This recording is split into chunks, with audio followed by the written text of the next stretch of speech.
What's going on, folks? I just finished seeing Summerslam a couple minutes ago. Had to do some stuff. Had it TiVo'd, so I watched it over.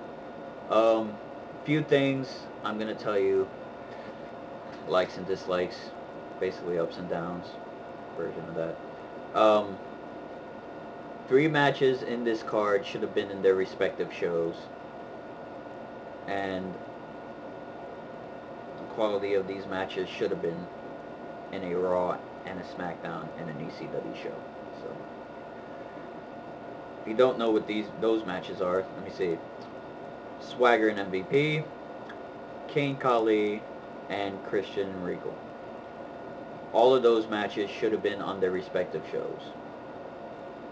I know they were pressed for time because they only had 3 matches on the card, 4 on the card, and they didn't develop any other rivalries. I mean, Carlito versus Primo would have been a better match than Kane versus Khali, bar none. I mean, I don't know what else. I mean, you should have put a John Morrison in the card. I mean, Hart Dynasty, for the love of God. But that was their decision, so. Not to say it was a solid card to begin with. I mean, it was a pretty lackluster card. But some matches delivered also. I mean, Mysterio and Ziggler, pretty good opener. I mean, they went about 15 to 20 minutes. Great match. A lot of false finishes. And the crowd chanting Ziggler.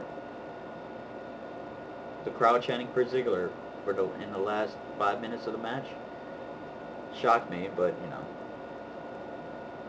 a lot of things don't surprise me nowadays. Um, DX versus Legacy. Despite the badass entrance, if you haven't seen it, it's an awesome entrance. One of the best entrances I've ever seen. You know, it was a great entrance. Um, but despite that, they it was not a squash match. A lot of people predicting that this match was going to be a squash, a la DX versus Spirit Squad. But it was not a squash at all. They had DiBiase and Rhodes bring it, and they did. You gotta hand it to Rhodes and DiBiase. They worked great with them. It was a pretty long match. It was good for that time, and they took them to the brink. I mean, just like Cole and King pointed out in the match, DiBiase and Rhodes has a better chemistry, and they've been together for, I think, 2 years. And you have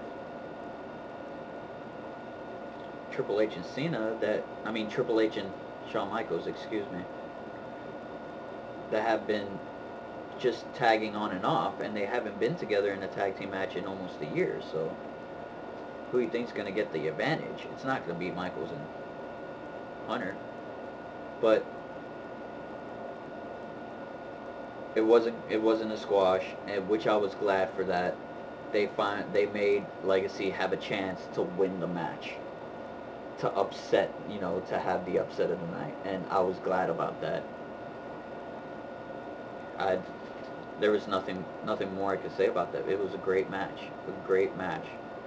and I guess they're gonna continue with this feud too. So who knows what might happen. Um, what else? Show Jericho and Crime Time. Pretty decent match.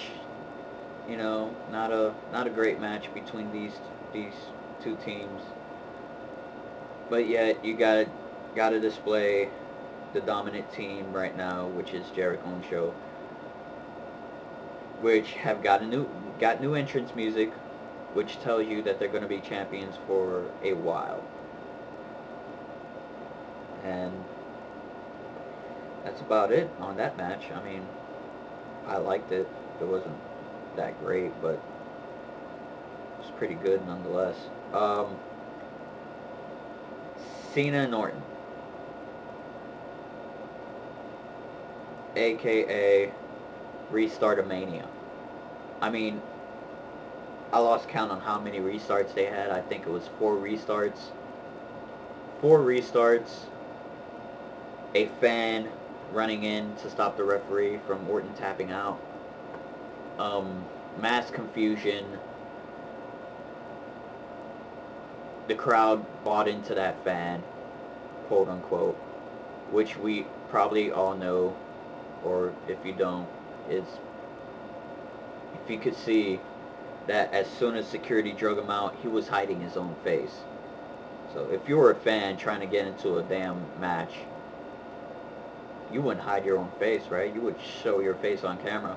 This guy didn't. So apparently he's from developmental, and he's gonna make it to the big leagues probably any week now. And I was looking on who was the, I'm just trying to find out who was the identity of it, and I know, and I don't think I want to tell you, but it's probably going to have something to do with the separation of Ted DiBiase and Legacy. Just leave that in the air. Have you think about it for a little while. It was a great match to start with. I mean, the restarts pissed me off, got me confused, and then I saw the fan. I'm like, are you serious?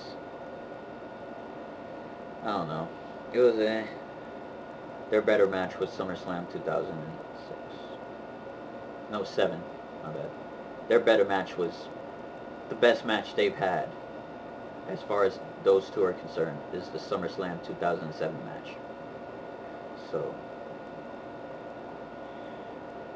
I was kind of disappointed. Now, the TLC match, Punk and Hardy, also known as Hardy's last hurrah. If there was any other match that Hardy was going to go out on, this was the match.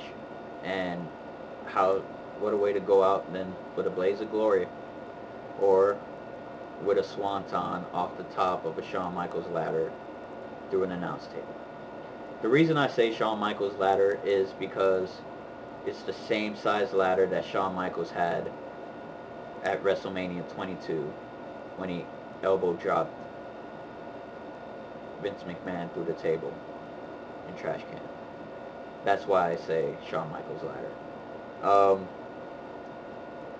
Pretty good match all around.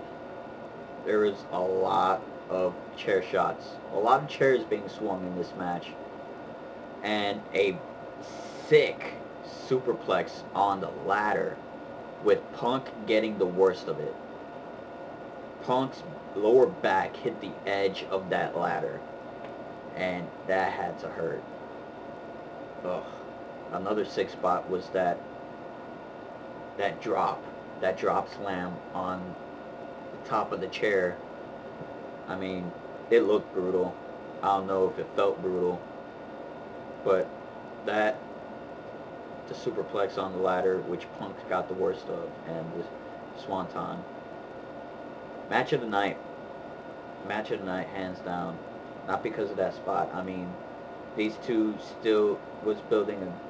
had a great rivalry building, and it was a good way to go out. Punk's the new champion, 3-time World Heavyweight Champion, first time to win it without a briefcase in his hand. Now enter The Undertaker, which is going to start a Punk-Taker rivalry, which I'm excited for. I want to see how this one turns out. Stay tuned. And I'm very worried about the Breaking Point pay-per-view. Every match is submission. I don't know how you're going to pull that off. What the hell? Well, that's my 2 cents. Peace. I'll see you soon.